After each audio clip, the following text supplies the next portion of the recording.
खुद को कभी नॉन बायोलॉजिकल बताने वाले अपने पीएम साहब के दोस्त डोनाल्ड ट्रंप ने एक बार फिर से भारत को जोर का झटका दिया है। एक और जहां अपने पीएम साहब पाकिस्तान को आतंकिस्तान बताने में टैक्स पेयर के करोड़ों रुपए खर्च करके पूरी मुहिम छेड़े हुए हैं, तो वहीं दूसरी ओर डोनाल्ड ट्रंप का देश पाकिस्तान को आतंक विरोधी मुहिम का बड़ा हिस्सा बना चुका है। इसके न सिर्फ भारत की विदेश नीति फेलियर साबित हुई है, बल्कि सवाल भी खड़ा हो रहा है कि विदेश नीति के सुपर हीरो बनने वाले एस जयशंकर जी कर क्या रहे हैं। ट्रंप ने अपने माय फ्रेंड को कौन सा जोर का झटका दिया है और कैसे मोदी सरकार की विदेश नीति फेल साबित हो गई है, ये सब कुछ मैं आपको अपनी इस रिपोर्ट में बताऊंगी। साथ ही इस पर भी चर्चा करेंगे कि कांग्रेस इस पूरे मामले पे अचानक आक्रामक क्यों हो गई है।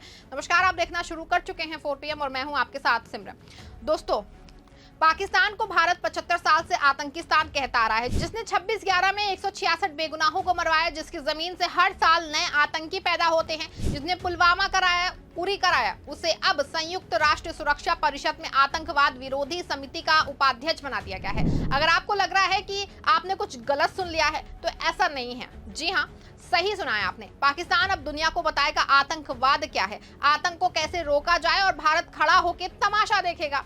अब तक आप यही सोच रहे होंगे कि संयुक्त राष्ट्र सुरक्षा परिषद सिर्फ सुपर पावर का खेल है, लेकिन अब तो इसमें पाकिस्तान जैसा दो मुहा देश आतंकवाद की निगरानी करने लगा है। संयुक्त राष्ट्र आतंकवाद विरोधी समिति का उपाध्यक्ष बना दिया गया है। ये वही देश है जो हाफिज सईद, मसूद अजहर और जकीउर रहमान लखवी जैसे लोगों को अपनी गोदी में उठा के दुनिया भर में आतंक का धंधा चलाता है। सवाल है कि क्या भारत ने इसका विरोध किया? क्या विदेश मंत्रालय ने प्रेस कॉन्फ्रेंस की? क्या मोदी जी ने एक ट्वीट किया? तो इस सब का जवाब है नहीं, और यही सबसे शर्मनाक बात है। दुनिया के सबसे बड़े लोकतंत्र का प्रधानमंत्री पाकिस्तान जैसे मुल्क के आगे मौन साधे बैठे हैं। जिस मंच पे भारत को खुद सदस्य बनना चाहिए था, वहां पाकिस्तान की नियुक्ति पे भारत की चुप्पी क्या दिखाती है? यहाँ की भारत अब संयुक्त राष्ट्र में भी अपनी बात मनवाने में असमर्थ है। क्या मोदी सरकार की विदेश नीति सिर्फ ड्रोन, कैमरे और नाटकीय भाषण तक सीमित रह गई है? वैसे तो अभी तक सरकार ने इसका विरोध नहीं जताया है और ना तो विदेश विभाग की ओर से प्रेस कॉन्फ्रेंस। हालांकि इस पूरे मामले पे कांग्रेस ने सवाल जरूर उठाए हैं। बता दें आपको, कांग्रेस के सवाल के बारे में उससे पहले एक और जहां फेल भारत की विदेश नीति के बारे में जान लेते हैं। बता दें आपको, पाकिस्तान को एशियन डेवलपमेंट बैंक ने भी बड़ी मदद की है। आपको याद होगा, पाकिस्तान की अर्थव्यवस्था रसातल में है। डॉलर के आगे पाकिस्तानी रुपया दम तोड़ रहा है। इमरान खान की गिरफ्तारी से लेके आर्मी के विद्रोह तक देश में हालात बिगड़े हैं। ऐसे में भारत को चाहिए था कि पाकिस्तान को अंतर्राष्ट्रीय मंचों पे अलग थलग कर दिया जाए, लेकिन हुआ क्या? एशियन डेवलपमेंट बैंक ने पाकिस्तान को 6,800 करोड़ रुपए की मदद दे दी है। भारत एशियन डेवलपमेंट बैंक का संस्थापक सदस्य है।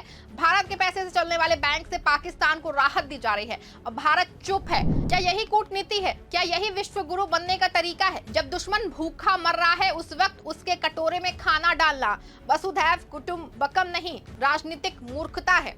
और ये मूर्खता तब और बड़ी हो जाती है जब भारत खुद एशियन डेवलपमेंट बैंक में दबाव बना सकता है। लेकिन जयशंकर साहब क्या कर रहे हैं? वे विदेशों में घूम घूम के ज्ञान बांट रहे हैं कि इंडिया हैव्स अराइज, लेकिन हकीकत पाकिस्तान फंड ले रहा है, सम्मान ले रहा है और भारत सिर्फ भाषण ही दे रहा है। बता दें आपको, पिछले दिनों शशि थरूर जी विदेशी मामलों के सुपरमैन बन के आए थे। वो खुद संयुक्त राष्ट्र में बड़े अधिकारी रहे हैं और वो अमेरिका दौरे पे भी हैं, लेकिन पाकिस्तान यूएन में आतंक विरोधी समिति का उपाध्यक्ष बन रहा है। विदेश मंत्रालय ने ना तो कोई स्पष्टीकरण दिया है, ना विरोध दर्ज कराया है।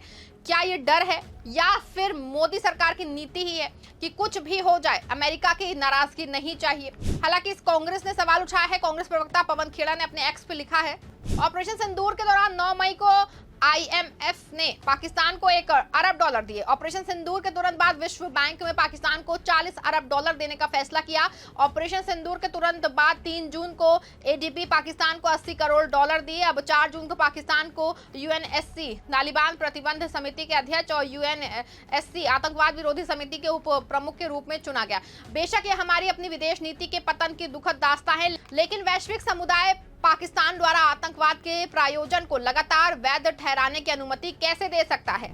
बता दें आपको कि सरकार का भले से ही कोई जवाब नहीं है, लेकिन कांग्रेस ने सवाल जरूर किया है। लेकिन मोदी सरकार में तो जवाब नहीं मिलता।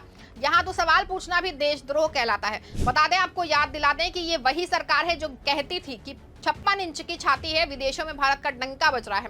लेकिन सच्चाई यह है कि डंका नहीं बज रहा है, ढोल फटा हुआ है और आवाज कहीं सुनाई ही नहीं दे रही है। वैसे तो दावा किया जाता है कि भारत के विदेश मंत्री एस जयशंकर सबसे चतुर राजनयिक हैं, बार बार दावा करते हैं कि भारत की विदेश नीति आज ग्लोबल बेंचमार्क बन चुकी है। लेकिन क्या हकीकत ये कहती है? पाकिस्तान यूएनएससी की कमेटी में है, एशियन डेवलपमेंट बैंक से मदद ले रहा है, अमेरिका पाकिस्तान को आतंकी देश नहीं मानता, चीन भारत के क्षेत्र में घुसने की कोशिश करता है, सऊदी अरब और यूएई पाकिस्तान से व्यापार बढ़ा रहे हैं। तो जयशंकर जी की सुपर विदेश नीति आखिर काम कहां आ रही है?